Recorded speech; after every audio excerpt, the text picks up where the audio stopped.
அன்பு ஆன்மீக தமிழ் அன்பர்களே நண்பர்களே, உங்கள் அனைவருக்கும் தமிழ் யூடியூப் சேனலின் இனிய தமிழ் வணக்கம். தாய்மொழியால் இணைவோம், தாய்மொழியை வளர்ப்போம்.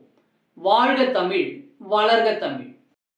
சைவ சமய திருமுறைகளில் 10ஆம் திருமுறையான திருமூலர் அருளிய திருமந்திரம் செல்வம் நிலையாமை. இன்றைய திருமந்திரம் 171. அதிக செல்வம் ஆபத்தானது. ஈட்டிய தேன் பூமணம் கண்டிரதமும் கூட்டி கொணர்ந்தொரு கொம்பிடை வைத்திடும் ஓட்டி துறந்திட்டு அது வழியார் கொல காட்டி கொடுத்தது கைவிட்டவாறே.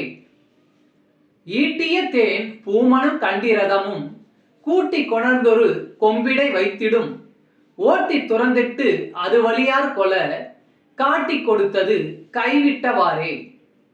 பாடலின் விளக்கம்.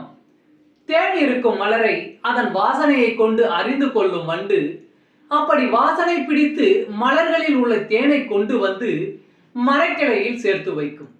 அந்த தேனின் அளவு மிகும்போது அது வலிமையுடைய வேடர்களின் கவனத்தை ஈர்க்கும்.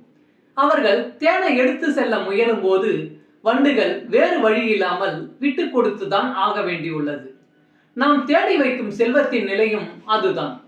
ஒருவனிடம் அதிகமான செல்வம் இருந்தால் பகைவர்கள் தங்கள் சூழ்ச்சியாலும் வலிமையாலும் அதை அபகரிக்க நினைப்பார்கள். திருச்சிற்றம்பலம்.